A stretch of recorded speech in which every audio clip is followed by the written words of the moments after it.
Salam sejahtera dan salam TS25. Saya ucapkan kepada barisan pengetua, guru besar, penolong kanan, guru kanan dan guru-guru yang sedang menonton video ini. Terlebih dahulu saya ingin mengucapkan tahniah atas pemilihan sekolah tuan-puan untuk melaksanakan program Transformasi Sekolah 2025. Ini merupakan satu peluang terbaik yang diberikan kepada tuan untuk melaksanakan transformasi sekolah selaras dengan hasrat Pelan Pembangunan Pendidikan Malaysia yang bertunjangkan dua fokus utama, iaitu yang pertama, meningkatkan kualiti sekolah dan yang kedua, kemenjadian murid. Halo, biar saya perkenalkan diri. Nama saya Murugan Analaki Muniandi, kini bertugas sebagai SIP Plus di PPD Timur Laut Pulau Pinang. Untuk makluman tuan-puan, saya pernah berkhidmat sebagai penolong kanan co-curriculum selama 11 tahun sebelum dilantik sebagai pengetua. Saya pernah memimpin SMK St. Mark Butterworth selama 5 tahun dan SMK St. Xavier selama 1,5 tahun. Sepanjang perkhidmatan, saya telah dianugerahkan sijil perkhidmatan cemerlang sebanyak 4 kali dan juga telah menerima tawaran baharu pada tahun 2017 di SMK St. Mark. Tuan-puan telah pun didedahkan dengan submodul 1.1, iaitu dasar program TS25, dan saya pasti anda telah mendapat info berkenaan dasar dan tujuan pelaksanaan program TS25. Jadi dalam video ini saya akan teruskan dengan tajuk kedua, iaitu submodul 1.2, kerangka program TS25. Berikut adalah isi kandungan pembentangan kerangka program TS25. Yang pertama adalah kita akan bincangkan tentang objektif dan kriteria kejayaan. Seterusnya saya akan bicarakan konsep program transformasi sekolah 2025. Diikuti dengan aspek kemenjadian murid dan aspek sekolah berkualiti dan diakhiri dengan amalan transformasi sekolah. Kita mulakan dengan objektif dan kriteria kejayaan. Jadi di dalam pembentangan ini, objektif submodul ini adalah untuk memastikan tuan-puan memahami dan menyelaras kerangka program TS25 dengan konteks sekolah, dan pada penghujung sesi pembentangan ini diharapkan agar tuan-puan mendapat info yang berguna dan dapat mengaitkan amalan-amalan di sekolah dengan kerangka TS25. Dan seterusnya, saya berharap pada akhir pembentangan tuan-puan sudah bersedia untuk melaksanakan program TS25 di sekolah dengan berkesan. Baik, kita mulakan dengan konsep program transformasi sekolah 2025. Apakah yang dimaksudkan dengan program TS25? Ini merupakan sebahagian daripada usaha KPM, Kementerian Pendidikan Malaysia, ke arah meningkatkan kemenjadian murid dan sekolah berkualiti dengan mengaplikasikan amalan terbaik dalam pelaksanaan pengurusan dan kepimpinan serta pedagogi dalam pengajaran dan pembelajaran, selari dengan hasrat yang terkandung dalam Pelan Pembangunan Pendidikan Malaysia 2013 hingga 2025. Tuan-puan harus sedar, pada tahun 2018 telah pun digariskan Hala 7 Kementerian Pendidikan Malaysia, dan di dalamnya disebut salah satu perkara yang penting adalah program strategik yang telah dirangka khusus untuk memastikan pencapaian Pelan Pembangunan Pendidikan Malaysia, iaitu DTP, Program Transformasi Daerah, dan yang kedua adalah Program Transformasi Sekolah. Jadi ini merupakan salah satu perkara yang penting dan kita beri perhatian yang khusus untuk melaksanakan TS25. Oleh kerana itu, tuan-puan selaku pemimpin sekolah dan juga guru-guru di sekolah harus memahami hakikat bahawa tuan-puan adalah penggerak yang paling penting di peringkat sekolah untuk keberhasilan murid. Seterusnya tentang elemen kemenjadian murid. Kita harus sedar, pendidikan di sekolah adalah untuk melahirkan murid selaras dengan aspirasi murid yang telah ditetapkan dalam PPPM, iaitu murid yang berilmu pengetahuan, berkemahiran berfikir, berkemahiran memimpin, berkemahiran dalam dua bahasa, beretika dan kerohanian, dan akhirnya mempunyai identiti nasional. Jadi ini merupakan hasrat 6 aspirasi murid dalam PPPM 2013 hingga 2025. Manakala untuk elemen sekolah berkualiti, maksudnya adalah sekolah berkualiti seharusnya mempunyai perancangan yang lengkap dari segi hala 7 sekolah, berfokus kepada akademik, co-curriculum, hal ehwal murid dan juga keceriaan sekolah agar ianya kondusif untuk melahirkan persekitaran kerja yang positif dan disokong oleh kepimpinan yang berkesan, guru yang berkualiti serta mendapat sokongan yang padu daripada PIBG dan komuniti. Berikut adalah kerangka program TS25. Seperti yang tuan-puan dapat lihat di dalam slide, ada 4 komponen utama di dalam kerangka program TS25. Yang pertama, merujuk kepada persekitaran pengajaran dan pembelajaran bermakna. Yang kedua adalah guru berkualiti. Ketiga adalah pemimpin berkesan. Dan keempat adalah sokongan PIBG dan komuniti. Jadi pada akhirnya kerangka ini berhasrat untuk memastikan kemenjadian murid dan sekolah yang berkualiti. Kita melihat kepada komponen yang pertama, aspek kemenjadian murid, iaitu persekitaran pengajaran dan pembelajaran yang bermakna. Di dalam komponen ini terdapat 3 subkomponen yang ditunjukkan di bahagian tengah di dalam kerangka. Yang pertama adalah Dokumen Standard Kurikulum dan Pentaksiran, singkatan DSKP. Jadi sebagai seorang pemimpin sekolah, kita harus mempunyai pengetahuan yang cukup tentang DSKP. Apakah isi kandungan di dalam DSKP? Yang kedua adalah dari segi pedagogi. Apakah teknik-teknik, kaedah pengajaran dan pembelajaran yang terkini yang perlu dilaksanakan di sekolah agar hasrat ini dapat dicapai. Contohnya kita ada pelaksanaan PAK21, KEBAT, I think dan sebagainya. Dan 1.3 merujuk kepada pentaksiran, iaitu pentaksiran pusat, pentaksiran bilik darjah, PAJSK dan psikometrik. Jadi ini merupakan 3 subkomponen yang penting di dalam aspek kemenjadian murid. Jadi bila kita merujuk kepada persekitaran pengajaran dan pembelajaran yang bermakna, maksudnya adalah membangunkan persekitaran pembelajaran yang lebih bermakna dengan menyediakan suasana bilik darjah, sekolah yang kondusif dan fleksibel, teknik PDP yang kreatif dan berkesan. Seterusnya, sebagai seorang pemimpin, mengurus sekolah dengan cekap. Dan pada akhirnya, kita mengutamakan kemenjadian murid. Jadi kembali kepada dokumen standard DSKP. Jadi kita perlu memahami apakah itu DSKP.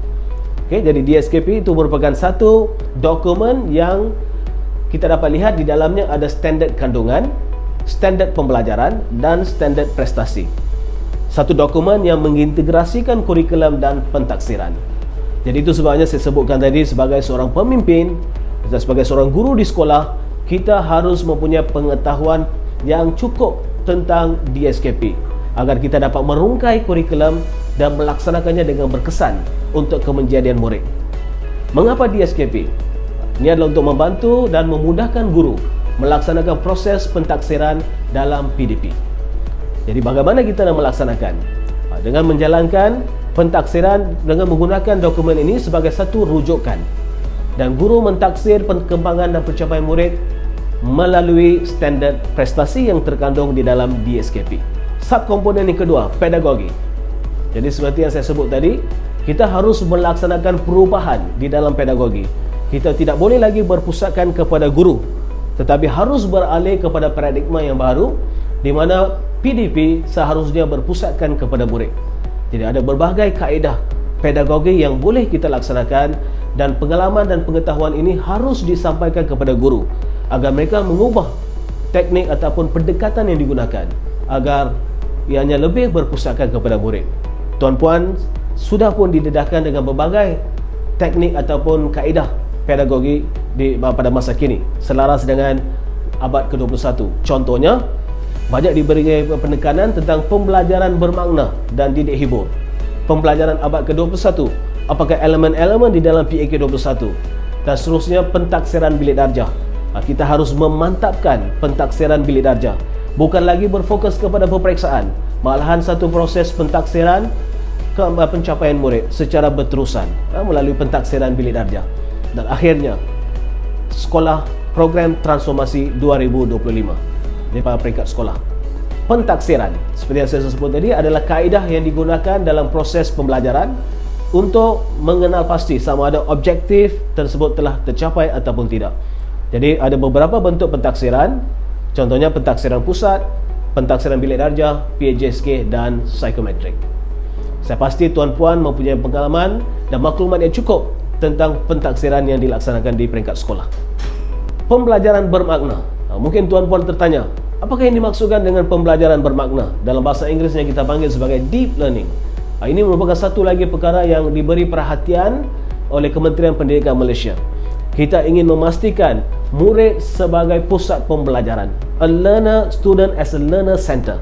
Bukan lagi berpusat kepada guru, tetapi murid boleh mempelajari sendiri. Dan dia merupakan perkara yang sangat penting yang perlu kita beri perhatian, terutama sekali dalam dunia perkembangan digital. Murid seharusnya boleh mendapatkan maklumat sendiri sebagai pembelajaran. Antaranya adalah dengan digital tools. Apakah digital tools yang alat-alat digital yang ada yang boleh digunakan oleh murid untuk pembelajaran dan juga oleh guru untuk pengajaran. Selain daripada itu, kita juga harus merubah kaedah pembelajaran, pengalaman yang diperolehi oleh murid. Bukan lagi semuanya disampaikan oleh guru, malahan murid perlu berusaha untuk mendapatkan pengalaman dan pembelajaran. Akhirnya adalah untuk merungkai kurikulum. Bagaimana kita nak merungkai kurikulum agar penyampaian itu dapat dilaksanakan dengan cekap dan berkesan. Tuan-tuan, kita beralih ke bahagian kedua kerangka TS25 yang merujuk kepada aspek sekolah berkualiti. Sekiranya kita melihat kembali kepada kerangka, terdapat 3 komponen yang merujuk kepada sekolah berkualiti, iaitu guru berkualiti, pemimpin berkesan dan sokongan PIBG dan komuniti. Ketiga-tiga komponen ini sebenarnya adalah untuk menyokong komponen yang pertama, kemenjadian murid, iaitu persekitaran pengajaran dan pembelajaran yang bermakna. Biar kita lihat dengan lebih teliti, apakah yang dimaksudkan dengan guru berkualiti. Pada masa sekarang kita harus memastikan sebagai seorang pemimpin, guru-guru di sekolah kita ini mempunyai pengalaman yang cukup, pengetahuan yang cukup untuk melaksanakan pengajaran dan pembelajaran. Kualiti guru adalah sangat penting yang akan menentukan kejayaan sesebuah sekolah, terutama sekali dari segi kemenjadian murid. Jadi kita sebagai seorang pemimpin di sekolah harus memastikan kualiti guru sentiasa meningkat dari tahun ke tahun, terutama dari segi pedagogi dalam pengajaran dan pembelajaran. Kita seharusnya memaksimalkan potensi guru dan juga murid menerusi peningkatan kualiti pengajaran dan pembelajaran, dan akhirnya mengaplikasi konsep dan amalan yang terbaik dalam pengajaran dan pembelajaran. Tuan-puan, komponen yang ketiga, sebagai seorang pemimpin yang berkesan. Pemimpin berkesan adalah untuk memantapkan kepimpinan sekolah berasaskan keadaan sekolah. Ini merupakan faktor yang kedua terpenting selepas kualiti guru dalam menentukan keberhasilan murid. Komponen yang keempat adalah sokongan PIBG dan komuniti. Ini merupakan pelibatan komuniti yang amat penting dalam memastikan PIBG dan komuniti dapat memberikan sokongan kepada kemenjadian murid. Jadi kita harus sebagai seorang pemimpin mengukuhkan pelibatan ibu bapa, komuniti dan pihak yang berkepentingan demi kejayaan murid. Dan sokongan yang diberikan seharusnya berpusat kepada murid. Contohnya, pihak sekolah boleh melaksanakan program mentor, lawatan murid ataupun latihan sandaran industri kepada murid dengan mendapatkan kerjasama daripada PIBG dan komuniti. Juga program yang berpusatkan sekolah mendapatkan bantuan untuk pembelajaran, bantuan-bantuan dalam bilik darjah untuk melaksanakan PAK 21 dan sebagainya. Dan akhirnya berpusatkan komuniti, mendapatkan khidmat komuniti untuk membantu meningkatkan prestasi murid. Jadi tuan-puan harus melihat sokongan PIBG dan komuniti merupakan komponen yang amat penting dalam memastikan kejayaan sekolah melaksanakan TS25. Tuan-puan yang dihormati sekalian, akhirnya kita akan melihat kepada amalan transformasi sekolah. Selepas apa yang telah saya bentangkan dari segi kerangka TS25, kita melihat kepada kemenjadian murid dan sekolah berkualiti. Sudah tiba giliran tuan-puan sebagai seorang pemimpin di sekolah melihat apakah amalan-amalan yang sedang dilaksanakan di sekolah, adakah amalan itu menyokong pelaksanaan transformasi sekolah selaras dengan TS25. Di sini saya ada menyenaraikan beberapa amalan yang perlu kita beri perhatian, yang boleh tuan-puan gunakan sebagai satu senarai semak. Tuan juga boleh mendapatkan toolkit daripada D5, toolkit untuk menilai amalan yang dilaksanakan di sekolah untuk melaksanakan transformasi sekolah dari segi pemimpin berkesan, guru berkualiti dan sokongan PIBG dan komuniti. Jadi soalan pernyataan-pernyataan yang ada di dalam senarai SMA ini boleh tuan-puan gunakan dan menilai apakah amalan yang sedia dilaksanakan dan apa yang tuan-puan harus laksanakan seterusnya untuk memastikan program TS25 dapat dilaksanakan di sekolah. Kesemuanya ada 25 item dan saya harap tuan-puan akan menggunakan senarai SMA ini untuk menilai dan juga mengetahui apakah amalan yang sepatutnya dilaksanakan di sekolah untuk menjayakan program TS25. Akhir kata, saya ingin juga berkongsi satu video korporat dari SMK Senmak di mana saya berpeluang untuk melaksanakan program TS25. Untuk makluman tuan-puan, dua buah sekolah iaitu SMK Senmak dan SMK St. Xavier, di mana saya merupakan seorang pemimpin pada masa itu, dapat melaksanakan program TS25 di kedua-dua buah sekolah. Dan apa yang saya boleh maklumkan di sini adalah program ini memberikan satu kejayaan kepada sekolah dari segi perubahan, dari segi transformasi dan juga kemenjadian murid. Jadi saya harap tuan-puan dapat menyaksikan video tersebut dan dapatkan maklumat tentang apakah faedah melaksanakan program transformasi sekolah. Sekian, terima kasih.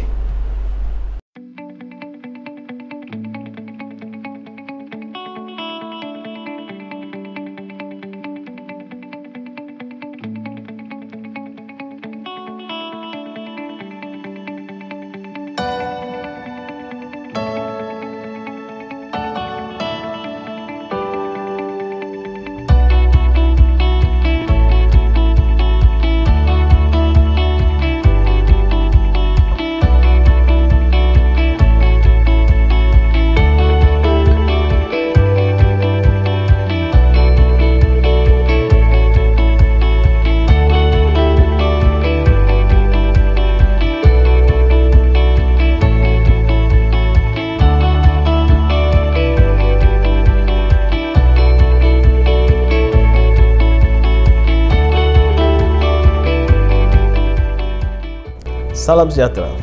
Sekolah Menengah Kebangsaan Senmak Butterworth merupakan sekolah mubalig ketiga tertua di Pulau Pinang. Sekolah ini diasaskan pada tahun 1885 dan sudah hampir 139 tahun sekolah ini beroperasi. Sekolah Menengah Kebangsaan Senmak telah berjaya menghasilkan banyak cendekiawan, ahli politik, pegawai kerajaan berjawatan tinggi dan juga ahli perniagaan yang berjaya. Moto sekolah, Let There Be Light, telah mewujudkan suasana harmoni yang merangkumi persahabatan, perpaduan dan semangat kekitaan dalam kalangan warga sekolah. Transformasi sekolah telah bermula dengan pesat bermula tahun 2015 dengan slogan Quality Education Through School Transformation atau singkatannya QUEST. Manhaj yang signifikan telah dilakukan bagi meningkatkan kualiti guru, kemenjadian murid dari segi pencapaian akademik, co-curriculum dan juga sasiah, pembangunan infrastruktur sekolah yang lebih kondusif dan peningkatan keceriaan sekolah. Kemuncak kejayaan sekolah adalah apabila sekolah telah terpilih untuk menerima anugerah tawaran baharu pada tahun 2017 sebagai pengiktirafan terhadap kecemerlangan sekolah. Selain itu, Sekolah Menengah Kebangsaan Senmak juga telah dipilih untuk mengikuti program transformasi sekolah TS25 untuk terus meningkatkan kualiti sekolah dan kemenjadian murid selaras dengan hasrat Pelan Pembangunan Pendidikan Malaysia. Kegemilangan sekolah terselah apabila usaha selama 8 tahun untuk membina sebuah blok baharu berjaya direalisasikan pada tahun 2019.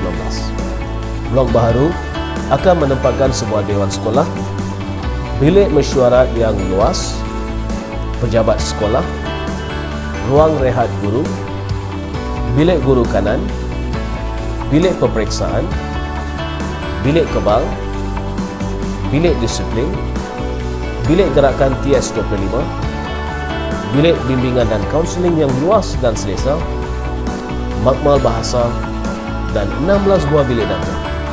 Dengan adanya blok baru, maka pihak sekolah akan mengadakan satu sesi persekolahan mulai tahun 2020.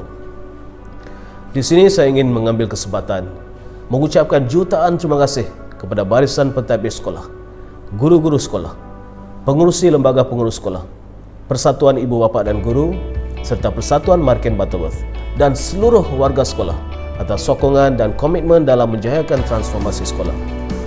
Let there be light.